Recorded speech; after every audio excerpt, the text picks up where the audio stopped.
रज़ा के बाप ने क्या कमाल किया है, कमाल कर दिया है कि जाकर उस लड़की को दो टोक बातें सुनाई हैं और उसको बताया है कि असल में उस लड़की की औकात क्या है। दरअसल वो लड़की जो है वो सिर्फ़ और सिर्फ़ रज़ा की दौलत पर नज़र रखे हुए है, इसके अलावा कुछ भी नहीं। उसका मकसद सिर्फ़ एक ही था, लेकिन रज़ा को ये बात समझ नहीं आई और वो समझ रहा है कि ये लड़की उससे बहुत ज़्यादा प्यार करती है। खैर अब देखेंगे कि अब जाकर रज़ा का बाप उसकी अकल ऐसे ठिकाने लाएगा कि सब ठीक हो जाएगा। और वो मुनव्वर को तसल्ली देता है और कहता है कि परेशान होने की कोई भी ज़रूरत नहीं है। मैं आपकी बेटी के साथ हूँ, जैसे ये आपकी बेटी है, समझिए सायरा मेरी भी बेटी है। मैं इसके हक के लिए लड़ना जानता हूँ। आपको बिल्कुल भी परेशान नहीं होना। देख लीजिएगा, ये रज़ा वापिस ज़रूर आएगा और उस लड़की के साथ ज़्यादा देर नहीं रहेगा। घर आकर वो काफ़ी परेशान हो जाता है और अपनी बीवी से कहता है कि ये लो जी, नया शोशा तुम्हारे बेटे ने जो छोड़ा है वो तो रखने के काबिल ही नहीं। मैंने तो हर चीज़ की इन्फॉर्मेशन ली है। घर का माहौल काफ़ी ख़राब कर दिया उसने। और अब्दुल बारी ने बिल्कुल सही रिपोर्ट दी थी। ऐसा ही है जैसा उसने बताया था कि उसने शादी कर ली है। लेकिन आज यानी कि टेंशन की बात तो ये है कि उसे कोई भी इस बात का असर नहीं है। दूसरी तरफ काफ़ी ज़्यादा सरवर परेशान और शर्मिंदा है और सोच रहा है कि नहीं, मैंने बहुत गलत किया अपने भाई पर इस तरह से करके, यानी कि उसको ऐसा नहीं करना चाहिए। वो ठान लेता है कि वो जाएगा और जाकर उससे माफ़ी मांगेगा और अपने भाई को मना लेगा, क्योंकि वो जानता है कि उसमें इसकी कोई भी गलती नहीं है, सिर्फ और सिर्फ उसकी बेटी का किया धरा है। लेकिन अब देखेंगे कि अब कश्यप को समझ आ चुकी है कि इस औरत को किस तरीके से सेट करना है।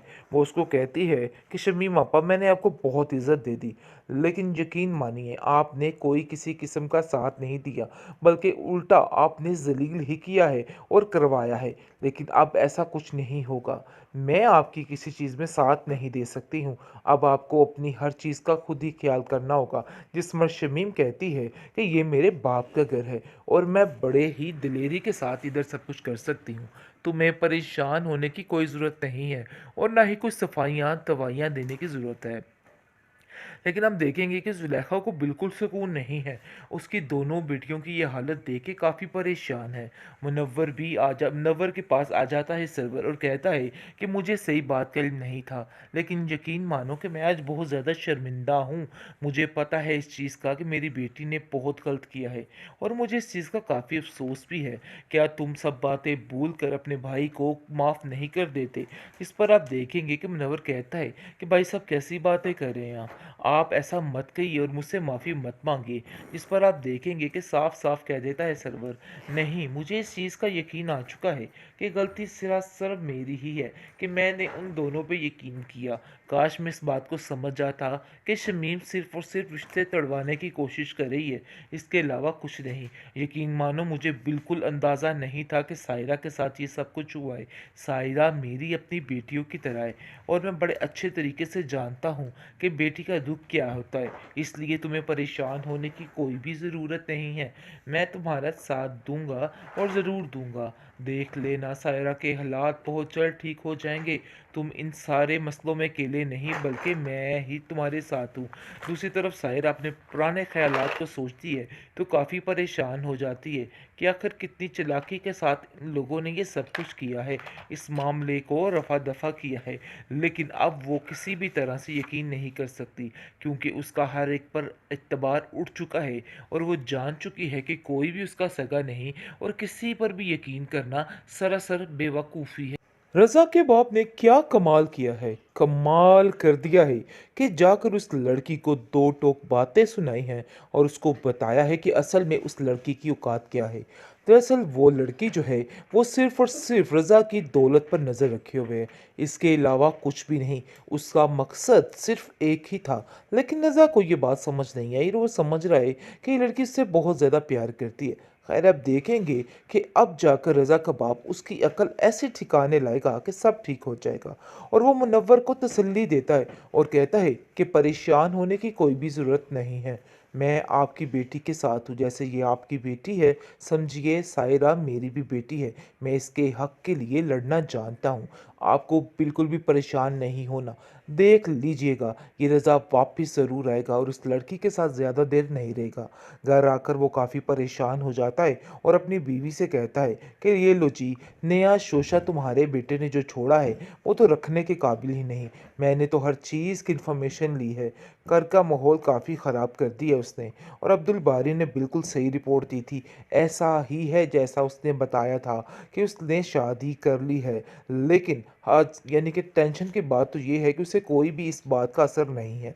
दूसरी तरफ काफ़ी ज़्यादा सरवर परेशान और शर्मिंदा है और सोच रहा है कि नहीं, मैंने बहुत गलत किया अपने भाई पर इस तरह से करके, यानी कि उसको ऐसा नहीं करना चाहिए। वो ठान लेता है कि वो जाएगा और जाकर उससे माफ़ी माँगेगा और अपने बनाए भाई को मना लेगा, क्योंकि वो जानता है कि उसमें इसकी कोई भी गलती नहीं है, सिर्फ़ और सिर्फ़ उसकी बेटी का किया धरा है।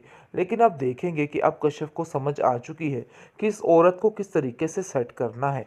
वो उसको कहती है कि शमीम आपा, मैंने आपको बहुत इज़्ज़त दे दी, लेकिन यकीन मानिए आपने कोई किसी किस्म का साथ नहीं दिया, बल्कि उल्टा आपने ज़लील ही किया है और करवाया है। लेकिन अब ऐसा कुछ नहीं होगा। मैं आपकी किसी चीज़ में साथ नहीं दे सकती हूँ। अब आपको अपनी हर चीज़ का खुद ही ख़्याल करना होगा। जिस पर शमीम कहती है कि ये मेरे बाप का घर है और मैं बड़े ही दिलेरी के साथ इधर सब कुछ कर सकती हूँ। तुम्हें परेशान होने की कोई ज़रूरत नहीं है और ना ही कुछ सफाइयाँ-दवाइयाँ देने की ज़रूरत है। लेकिन हम देखेंगे कि ज़ुलेखा को बिल्कुल सुकून नहीं है। उसकी दोनों बेटियों की ये हालत देख के काफ़ी परेशान है। मुनव्वर के पास आ जाता है सरवर और कहता है कि मुझे सही बात का इल्म नहीं था, लेकिन यकीन मानो कि मैं आज बहुत ज़्यादा शर्मिंदा हूँ। मुझे पता है इस चीज़ का कि मेरी बेटी ने बहुत गलत किया है और मुझे इस चीज़ का काफ़ी अफ़सोस भी है। क्या तुम सब बातें भूल कर अपने भाई को माफ़ नहीं कर देते? इस पर आप देखेंगे कि मुनव्वर कहता है कि भाई साहब, कैसी बातें कर रहे हैं आप ऐसा मत कहिए और मुझसे माफ़ी मत मांगिए।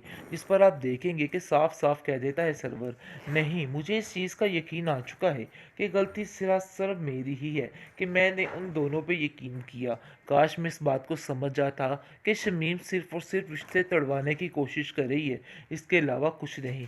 यकीन मानो मुझे बिल्कुल अंदाज़ा नहीं था कि सायरा के साथ ये सब कुछ हुआ है। सायरा मेरी अपनी बेटियों की तरह है और मैं बड़े अच्छे तरीके से जानता हूँ कि बेटी का दुख क्या होता है। इसलिए तुम्हें परेशान होने की कोई भी ज़रूरत नहीं है। मैं तुम्हारा साथ दूंगा और ज़रूर दूंगा। देख लेना, सायरा के हालात बहुत जल्द ठीक हो जाएंगे। तुम इन सारे मसलों में अकेले नहीं, बल्कि मैं ही तुम्हारे साथ हूँ। दूसरी तरफ सायरा अपने पुराने ख्यालात को सोचती है तो काफ़ी परेशान हो जाती है कि आखिर कितनी चालाकी के साथ इन लोगों ने ये सब कुछ किया है, इस मामले को रफा दफा किया है। लेकिन अब वो किसी भी तरह से यकीन नहीं कर सकती, क्योंकि उसका हर एक पर एतबार उठ चुका है और वो जान चुकी है कि कोई भी उसका सगा नहीं और किसी पर भी यकीन करना सरासर बेवकूफ़ी है।